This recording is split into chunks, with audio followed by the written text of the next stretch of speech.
Welcome, everyone, to Hit the Books College Basketball Edition. I'm Thomas Casale with CC. Hey, CC, it's President's Day. Most people got the day off. Not us. We're still here. We're going to give you the college basketball picks for today and during the week, aren't we? Oh, this is my favorite day of the week. We got some, Hawaii, Cal Bakersfield, got Alabama A&M, Florida A&M. Oh, it's a beautiful Monday. Great. I definitely have some questions I want to ask you about tonight's slate as I looked over the card. This Hit the Book segment on the Hammer Betting Network is presented by Circa Sports. Bet like the pros with the world's largest sports book right at your fingertips. Experience big app bets with the highest betting limits, better money line splits with the lowest hold percentage. Sports betting on the go has never been better. Now you can download fun and bet like a pro anywhere from Nevada. Get your new bookie today at circasports.com. All right, so let's start with, before we get into today's slate, which is coming shortly, there's a team that plays tonight that had a pretty big win over the weekend, the Kansas Jayhawks. Now, I love Twitter, CC. It's my favorite place to be on earth, and here's why. At halftime of the Kansas-Baylor game, I saw a few tweets that told me that Baylor is the best team in the country, which I love because, we got Baylor futures. The second half, maybe you got to wait to tweet until the game is over, CC. What a performance by the Jayhawks. I was on a radio show at the time of the game, and I said, you rarely see a game of this magnitude with a swing that big from half with two good teams. So what were your thoughts watching that game? Yeah, first was Bill Self is the best adjustment coach I've probably ever seen. Second was, I don't know if I looked, first off, I felt great at halftime about the timing of us locking in that Baylor future. I was like, man, we are geniuses. But the second half came to bite us in the butt. But no, I don't think too heavily on it. I think probably if you didn't get any Baylor futures, you're sitting on a pretty good spot. We saw how good this team is in the first half. I think the second half, it's just a blunder that happens at times. So yeah, I'm not too worried about it. Shout out to Kansas. I mean, they played crazy. It was and like in March, it's going to be neutral court. Like you're going to have much less factors. So I don't look too heavy onto it. I actually enjoy holding a Baylor ticket after that game, even though it ended up being a pretty ugly ending. They lost by 16, but still feel pretty good about this Baylor spot overall. Yeah, I agree. Listen, I have Baylor to win the Big 12 too. Obviously, that game hurt for that bet. But in terms of March Madness, this game really has little impact, right? They're going to get seeded. They're going to go to a neutral site, like you said. Tell me who's in their bracket, right? Let's see the potential matchups. Yep. When it's always fun to talk about futures, and I bet futures before the brackets come out, like most people. But we really get an idea of which teams we think can make a run once we see the matchups in the bracket. So, yeah, I think the surprising thing for me, and you mentioned Bill Self, is this Kansas team is just so different from teams we've seen in recent history. There's no low post player, right, that they feed the ball through. Baylor and Kansas are pretty similar. They don't have a lot of depth down in the paint. They're guard oriented, but I think Bill Self has done a great job adjusting to the talent that he has on this team. Yeah, I would agree. I think the issue for for Kansas, and the reason that I really haven't pulled much futures on them is that issue in particular. I think that when you compare Baylor to Kansas, Baylor has more potential for explosive plays, which when you don't have a big, you're going to need these 20-point performances from a LJ Cryer or a Keontae George. But Kansas has pieces. The biggest thing that they have is defenders. McCullers is a really good defender, but I just don't trust the overall aspect of like if they get a Purdue, they're really going to struggle with those bigs, and I don't know if they have all the pieces to leverage that. So Kansas is a really good team. Don't get me wrong by any means, but they could get seeded into a bracket in a pretty bad spot overall. One team that I want to discuss, and I don't want to make this like all a futures show because I know that it's not supposed to be futures in particular, but Alabama, geez, this team, they scored 109 this weekend. You can pick up a 1,200 currently. I believe is probably a low limit, somewhere crappy, but 1,200 seems a bit aggressive for an Alabama team. Yeah, it's 1,240 at Pinnacle. So you're seeing 900s quite a few places, but 1,240 for an Alabama team who, listen, I can be the first to admit I was wrong on. I didn't think that they had the talent output that they have shown they have all year. This is a team that, geez, they've proven themselves enough that I think 1,240 is probably a bit too soft. And if there was a team that deserves inside of that four-figure number, like a 950, I would have to say it's probably my Crimson Tide. Yeah, no, and I think Alabama's. I got them plus 800 to win the SEC before the season. Jeez. I thought the team was a little undervalued, because I think everyone was looking at last year. Last year's team just didn't mesh well. Whatever, you get those teams sometimes that it looks good on paper, but you get it on the court and it doesn't work well, right? I thought that was Alabama last year, but I know before we get off the futures and get on to, I just want to ask you a quick question. I got me a little UCLA at plus 1,200 today. And the reason is every time I'm on a show, I'm talking about how I think UCLA is one of the teams that could win it all. And I don't have a penny on them in the futures market. So I thought, hey, it's still sitting at 1,200. That's not bad value. What do you think of the Bruins overall? Yeah, I picked up a little bit as well. I think getting Amari Bailey back is really nice. He just brings additional depth to his team that, they have pieces. They're as efficient as possible. So they need a little bit more three-point shooting. I wish that we would see just a couple sharpshooters. But overall, this is a veteran-driven team. You said 1,200. In the market, I would probably take Alabama at 1,200 over UCLA. But I still think this is a team that's up there that has a pretty fighting shot at being in that last game this year. Yeah, and Trip Tepper says Arizona, great front court, but their guards aren't good enough to win 6 games in the tourney, and he loves UCLA, great guard play, especially point guard. I tend to agree with that. Arizona's a fun team. Their front court, you mentioned Kansas, might give some teams issues like a Kansas in the NCAA tournament, but I feel like Arizona and Gonzaga are kind of in that same boat. Like sooner or later, the guards are going to come up short in a game. Yeah, I think Gonzaga is one that's interesting. Arizona, I don't think their guards are talented enough. I overall don't think that Arizona's guards are very good. I do think that Gonzaga's guards are pretty good basketball players that have shot bad. And we saw it the other day with Strother. It goes absolutely crazy. He's 80th in the nation, 43% three-point shooting. They have a few. Malachi Smith shooting 50% clip from deep, 41.5 for Bolton. Like, they have shooters. They just haven't really found their spacing or the ability to get them the shots they want. I think the biggest issue for Gonzaga, by far, bar none, unfortunately have been watching this team way too much, is their defense. I don't know what's wrong with them. They match up with everybody. They're fine. But they just gave up 88 to Pepperdine. And that's an issue. Maybe it's like a lack of desire or will, because we did see them play pretty good defense most all of the St. Mary's game. In the Alabama game, they looked decent. So maybe it's just like a lack of desire versus Pepperdine type teams. But they scored 108 versus Loyola Marymount. So they have the shooters, they have the ability. It's just, you got to play better defense, man. Like, they're slacking defensively overall. And that worries me for March. I have a really big ticket in Gonzaga. We have one on the show, so hope they clean that up. But the Zags, I think, still have value. They're at 40-1 right now. So I'm still a proponent to this Gonzaga team, and I'll probably be proven wrong pretty fast in March. Yeah, I took them at 25-1 personally because I thought that might be where they cap off because they were about to start conference play. But they lost a couple games in conference, haven't looked good in some other wins. And like you said, now they're sitting around 40-1. Hey, listen, they still have some good players. It's a season where there's no dominant team. Gonzaga at 40-1. You can do worse in the futures market. Mike G says he trusts UCLA over Arizona. We agree.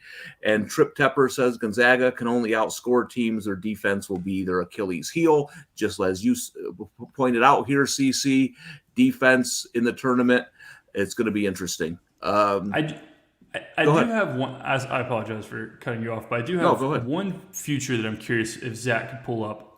The WCC conference tournament. I believe. Let's see. I'm looking for it, but BetStamp's like futures are all mushed together at this point. But I think you can get Gonzaga. It might not even be on here, but I believe the last time I looked, you could get Gonzaga plus 300. To win their conference, which basically comes down to who's going to have, can they beat St. Mary's first, which they're going to be probably a 2.5 point favorite at home. Second, after that game, who's going to have the higher net rating, because a draw would come down to net rating after they split.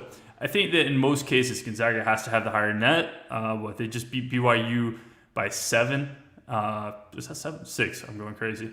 In a game that they were supposed to dominate. So I think if Gonzaga can get a St. Mary's game and dominate, which I think we saw in the LMU game, that after they get upset or embarrassed, they have plenty of potential to do that. I think that if they beat St. Mary's by 4, 5, 6, 7, you're in a pretty good spot at plus 300. Zach says it's not there. So if you can find a WCC future, I think Gonzaga at 300, 350, either one.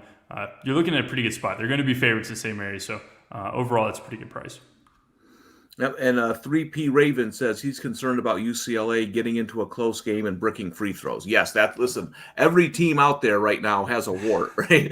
And UCLA's is that they can brick a few from the free throw line. There's no doubt about it. So that's a good point.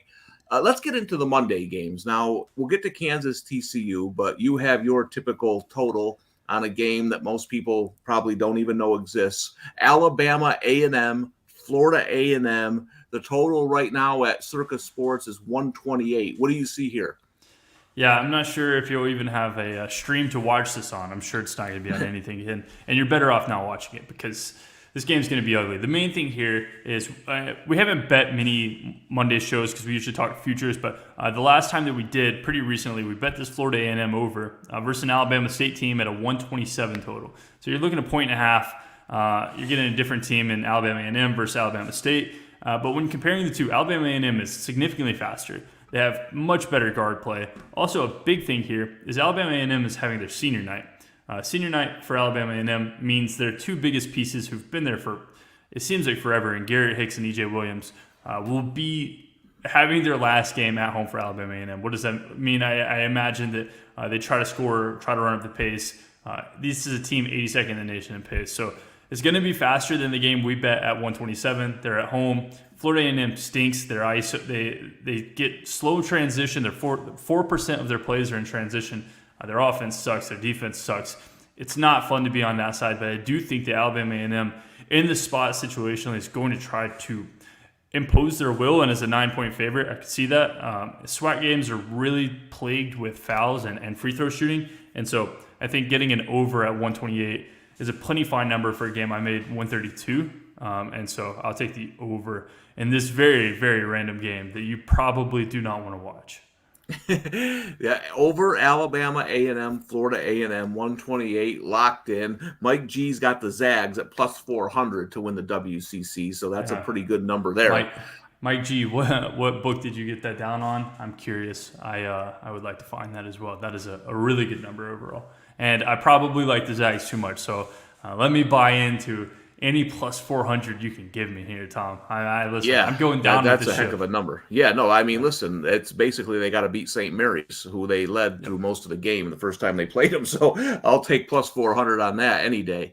Moving over to a game on Monday that more people will probably see is TCU and Kansas. Kansas coming off the big win. TCU, Mike Miles back, huge win over the weekend. We mentioned it on the show. He got it at Bet Rivers last week. Gonzaga plus 400. Okay. So this TCU team's interesting because we mentioned it a couple times. When they're healthy, but their record doesn't indicate. If some people maybe who do the brackets who don't follow college basketball might look at TCU's record, but they've played a lot without two of their best players. So getting healthy, Kansas coming there, TCU a slight favorite at home. Who do you think's got the edge here, CC? Yeah, the issue is I would lean towards Kansas getting two, but I made this exactly pick 'em, so probably a complete layoff for me. The issue here is Kansas situationally, they're in a bad spot. They just beat Baylor in a massive game. Now they head to TCU, a TCU team that is picking up some steam off a lot of losses, now getting Miles back. The main thing here for me is Kansas is a team, and we've talked about them a good bit, that has one really big Achilles heel, and it's post play. They cannot stop a post player. The issue is TCU doesn't have that. So this matchup bodes really well for a Bill Self Kansas team. But just given the circumstances of what is laid out, I think that Pick'em is probably more right. And so I would lean towards Kansas getting 1.5, but nothing crazy there for me. No, I agree. BMAC likes TCU in this spot. He says TCU gives up a lot of offensive boards, but Kansas doesn't rebound well on the glass. So he's going TCU. I almost took TCU, but I just felt because of the spot, like you mentioned, but it just feels like a dead even game to me. So I laid off. I'm going to watch it. It should be a great game. And I wouldn't be surprised if TCU gets the win at home.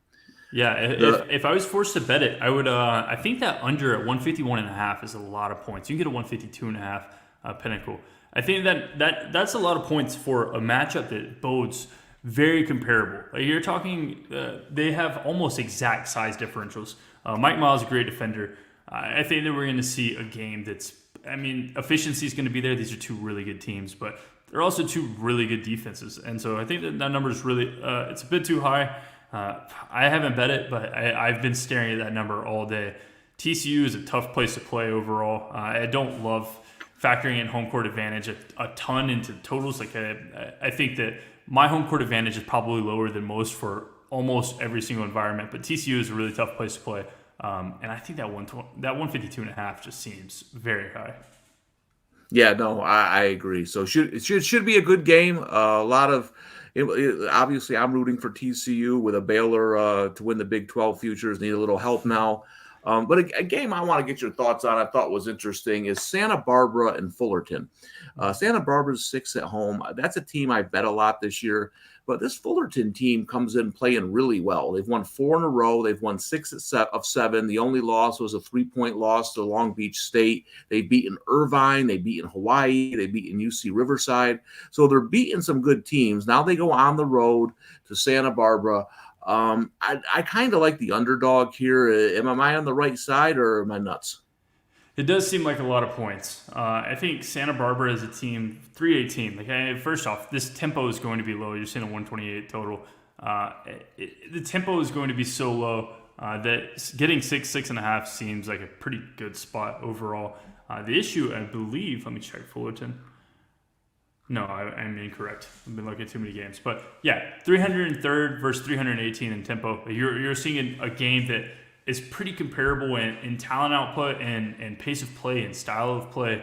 And it wouldn't surprise me if 6 is just too many points to lay. And I was looking at this under all morning, but geez, these two teams, they're pretty efficient overall. So I don't want any part of an under. I could see like a 68-66 game scraping right over. But I still think 6 points, 6.5 is probably too many. All right. BMAC says he thinks West Virginia is worth a look, too. Circa's moved it to 6 already, and a lot of the square books still hanging 5.5. Tells you all you need to know. What do you think about this West Virginia-Oklahoma State game? Yeah, there's a couple teams in basketball that I just absolutely hate, and I try not to bet them because I think I have bias. But my numbers hit them, too. But I still try to stay away. This Oklahoma State team is 1. Iowa State is 1. But Oklahoma State, especially without Avery Anderson, I just don't know how this team scores the basketball. Avery Anderson, the best free throw shooter on their team, a miserable three-point shooter, but a facilitator nonetheless, and a guy that brings you a talent output. He's not there. The only issue here is Trey Mitchell for West Virginia I don't know if people have been keeping up with West Virginia basketball, but he has been getting absolutely bullied And each of the last 3 games, every single team has circled this kid out and completely bullied him to the woodshed. And Keelan Boone is plenty athletic to do that. But other than that, I don't know how they score. So I would lean towards West Virginia. Let me see what I made this number. 6.8, so right at. But you can get a 5 at Bookmaker. It looks like, 5, 124 at Bookmaker. I probably wouldn't lay 124. But 6.7. I lean West Virginia. I think Trey Mitchell needs to do something of any kind of just dominance. He's an athletic kid. He's a talented kid, but geez, he's gotten pushed around. So lean West Virginia. Hate this Oklahoma State team, so take it with a grain of salt. Yeah, an artificial 360 says something stinks with this game. He said they're very even. 5.5 is a lot. It does seem like a lot of points in this game. The two kind of even teams playing, and I kind of agree with the board here. It kind of tells you maybe which way to go on that one. So there's not, for some reason, again, we say it every week, they don't play a lot of basketball games on Monday anymore. I don't understand why, but so looking ahead to tomorrow, there's a game I want to get your thoughts on. Oklahoma is hosting Texas Tech. Oklahoma's going to be a little bit of a home favorite here. Texas Tech playing much better, won 5 of 7. You know, they had that big losing streak to start Big 12 play, but a lot of the closest games were close losses. I think their defense is playing better now. These two teams met on January 7th. Oklahoma won by 5 in overtime. It was a close game throughout. I kind of like Texas Tech plus the points here. You got any opinion on this one?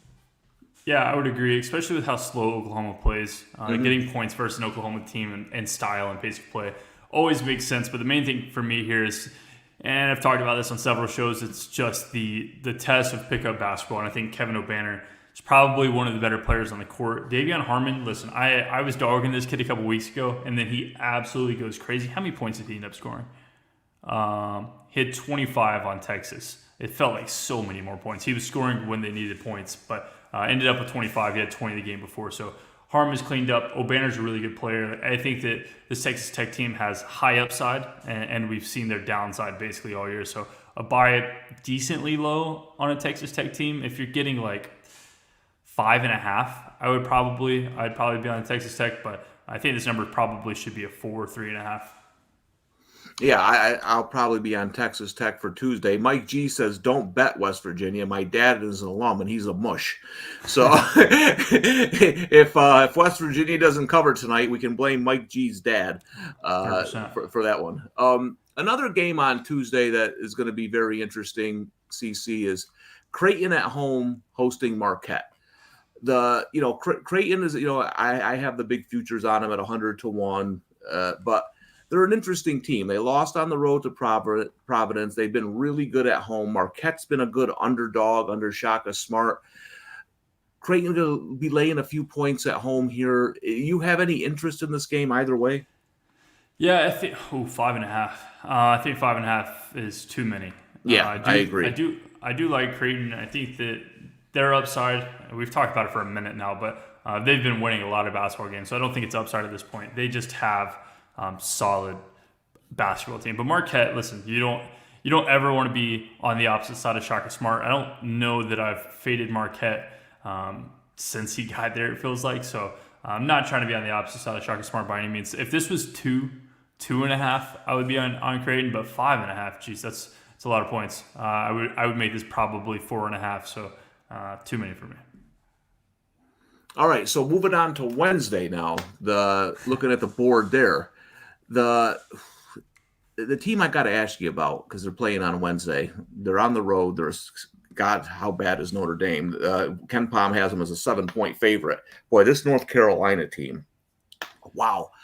The preseason favorites to win the NCAA tournament are now fighting to get in the NCAA tournament. I think Hubert Davis has done an awful job. I thought he did an awful job last year, to be honest with you. He got the lucky run there with some talent in the tournament. But it's 2 regular seasons, 2 underachieving seasons for the Tar Heels. When you look at this team, is there any hope at all that they get in the tournament and make some kind of run? No, I don't think so. I think that the biggest issue with this team is the same issue that they've had for quite some time now, is they don't pick up 3-point shooters. I mean, they're 332nd in the nation in 3-point shooting. Last year, they ended up the season 60th in the nation, but that is a load of crap if you watch that team last year. They could not shoot the ball. They have really big bodies. None of them can shoot. Caleb Love is probably one of your better shooters. RJ Davis, 33%. But like when 33% is your best 3-point shooter, you're in some trouble. And that said, this Notre Dame game, like, what can Notre Dame do? I don't think that they have the size to keep up. Dane Goodwin, 6'6", is going to be guarding Puff Johnson at 6'8", and that's probably their best matchup of anything. Like they're outsized in every single capacity. I think North Carolina misses their first shot like they have basically all year, and then they can get second, third, fourth chances on this Notre Dame team. Notre Dame is a falling knife. They've lost a lot. I don't even feel like counting that up, but they're 2-14 in conference, so that's enough. Yeah, well, I'm going to ask you in a second about another team that's fallen off the map. But real quick, you mentioned 3-point shooting, and we said all teams have warts. I know people like TCU, 354 in 3-point shooting. Mm-hmm. So that's their weakness. If there's a game where they need to make shots from the outside in the NCAA tournament, that could be what trips up the Horned Frogs, similar to North Carolina. But you mentioned Notre Dame being a sinking ship. They're moving to Thursday's slate. There is no bigger sinking ship in college basketball than the Ohio State Buckeyes. One of the top recruiting classes in the country. It looked like a team that maybe, as the season gets on, when they start to gel, they would be a factor. They have not gelled at all. They are coming off 3 embarrassing losses to Michigan State, Iowa, and recently Purdue. This is a team, CC. Now, they got 3 straight at home. That hasn't mattered recently. They play Penn State at home on Wednesday. But this is a team that looks like to me that they're not even trying that much anymore. What have you seen with this Ohio State team? Yeah, I will say, so a couple of things on this. First off, I heard people discussing if Holtman should be on the hot seat after this. I think that's a bit ridiculous. Yeah, he's not going anywhere. No, I heard that argument today, and people debating that he truly was. He went 25-9. He's had 20-win seasons every single year up to this year. The only year he didn't go to March Madness was the COVID year, and they were 21-10, so they were going that year too. Yes, they look miserable. That's a very obvious point, especially if you open up a KenPom that just has red from their 3rd game of conference all the way down, excluding Iowa. So that's pretty easy to say. The big thing here, I really don't blame. I mean, don't get me wrong. There's a lot to blame, but I think less blame should be on Holtman overall. There's been some injury issues. Like Zed Key missed last game, and just looking at his time, he played 13 minutes in the Iowa game, 19 minutes in the Michigan State game. He missed 2 games essentially in January. Like he hasn't been healthy all year, and when he is, he's playing decent. But like even in the Illinois game, he got 23 minutes of 8 points. Like we've seen the pieces that were supposed to step up for him not do basically anything. Also, listen. Again, I come off as a hater, but I just don't think Sean McNeil, his time was on a team that he didn't need to be a guy that saw 121 threes or a guy who was significant in their offense. He's their second most efficient player. He needs to be a third option. And as a third option, he is one of the more dangerous guys you can have in a corner. But currently, he has to have the ball in his hand way too much. And I don't like that position for him. So it's just a team that they got a lot of good pieces that just don't mesh into an actual basketball team. And when they do, they're hurt. So don't put as much blame on Holtman as probably everybody else does. And I think the hot seat debate, if they were to fire him, they are goofy as hell. All right. Well, Artificial 360 said he'd be interested to hear thoughts on Kansas State Baylor tomorrow. That's going to be an interesting game. I had Kansas State on Saturday. I thought that was a good spot to back them against an Iowa State team that can struggle on the road. Baylor coming off the Kansas game. How do you see this one playing out? Yeah, I'm curious your thought on Baylor because you're pretty high on Baylor as well. Yeah. So I really like this Baylor team. So before hopping in, just know like from a personal perspective, I have my numbers, but from a personal perspective, I'm probably going to weight Baylor higher than most people are. My numbers had Baylor by 3. Which is higher than what seems like market's going to open. I would assume Baylor by like 5. I think Baylor matches up with this Kansas State team to a T. Keontae Johnson, Norwell has done his thing all year. Johnson's done his thing all year. They do have two bigs, which kind of worry me, but their bigs aren't hyper efficient from what I know. And the guard play, I think guards over guards. Baylor eats through this Kansas State team off of a loss. They really need to bounce back right here. So I like the matchup overall. And if the bigs of Kansas State can win, by all means. Yeah, and this is an interesting game because earlier this season, Kansas State won in one of the better games of the year, 97-95 in OT in Baylor. That's when Baylor's defense was really, really struggling. They had given up 77 to Iowa State, which is like giving up 100 to a team with an offense, 88 to TCU, 97 to Kansas State during that three-game losing streak. Listen, again, I don't want to get too crazy on that Kansas-Baylor game. Kansas obviously is a tough place to play. They took over in the second half. I agree with you. I think this is a good spot for Baylor. Kansas gets a lot of points off that ball pressure, creating turnovers. The guard play for Baylor is so good at protecting the ball. I think Baylor, minus whatever they're going to be, maybe it's going to be close to even the spread. So I kind of like Baylor in this game. Yeah, I think anything 2.5 or less, I would look towards Baylor. I know that we won't have a number by the end of this show. Just we've been forced to have this show early because President's Day. But if this number came out 1.5 to 2.5, I would probably play 2.5 a little lighter, but 1.5, 2, I feel pretty good taking the Baylor side. Especially like a big thing for me, and on these close totals, something that needs to be circled for sure is the ability to hit free throws and close out a game. And I don't think, as you talked about, there's hiccups for everybody, but that's one that Baylor doesn't have. They have plenty of guys that can go grab the ball and get fouled, and you feel pretty good shooting free throws. Keontae George, 81%. Adam Flagler, 84.5%. Adam Flagler seems like he's been doing the 84, 85% his entire career. Yeah, 87.2 in 2021. So you have some good free throw shooters. You're not really worried about getting burned too bad at the end there. All right. Well, before we sign off, CC, I got to get your thoughts on this Thursday matchup. Rice going to your UAB Blazers. Hey, the Blazers 7-1 their last 8 games. That included an 18-point win on the road over Rice. Now they get them at their place. Ken Pom makes this 12. Should we lay the points with UAB on Thursday? Rice is a weird team. We talked about sinking ships. Rice looked really good at the start of the year. Who did they beat that I was watching? They beat a Texas State team, not crazy impressive. It was North Texas. They beat North Texas by 12. They beat Charlotte by 2. And in that run, I was like, man, this is a decent Rice team. They also played Texas to a really good game. That was the big one. But since then, they just beat Western Kentucky. This is a team you can't sleep on by any means, but I will say, I think UAB, I'm probably the biggest fan on the show of this UAB team, but they are inconsistent at best. They rely too much on shots.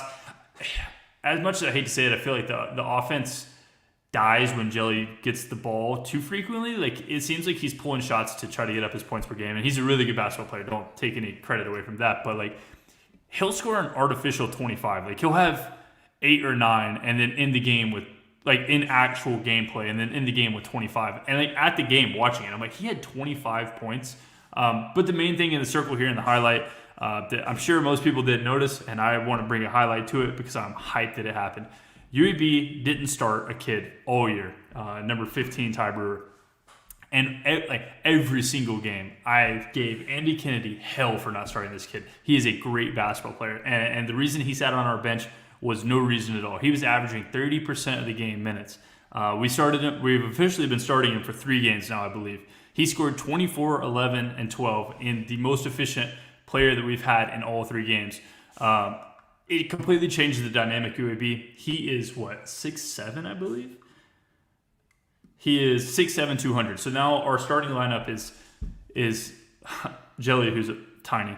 Eric, then 6'8", 6'7", 6'11". And it adds a lot of size and depth to match up with basically anybody in the nation. I think if we're going to play in March, that has to happen. We have to have size to stand up, and Ty's a really good defender that pushes our press. So UAB, I think the upside is there much more than the market has adjusted to so far. They just don't like Rice. So the game I really have circled is Saturday. We play Western Kentucky on the road, and I would imagine we're going to be a 5-point favorite. And I think that's a pretty good spot for the Blazers. Yeah, and Western Kentucky sucks. I know that because I bet Western Kentucky to win that conference. And that's one of those, like we talked about earlier. On paper, you look at the talent and then they play games and it's just not there. That's a good one. I like that. I was thinking about laying it on Thursday, but I'm gonna wait and hold off for Saturday. That's a nice spot. Yeah. That's great insight. The only place you get UAB Blazer insight like this is on Hit the Books with CC. So, well, thanks. I like that. I like that look ahead on Saturday. It's going to be one of my plays, UAB over Western Kentucky. We want to thank everyone for watching Hit the Books on the Hammer Betting Network, presented by Circa Sports. Bet like the pros with the world's largest sports book right at your fingertips at Circa Sports. Experience big app bets, better money line splits, and the best customer service. Download your new bookie today at circasports.com. Well, CC, another great show. I appreciate it. We're getting close. Next Monday is, what's that, the 27th, right? Yeah, we're going to be just nipping at the heels of March. So it's almost the biggest time of the year for college basketball fans. But we will be here next Monday to go over all the games, look at the futures market for Thomas Casale and CC. This is Hit the Books. See you next week.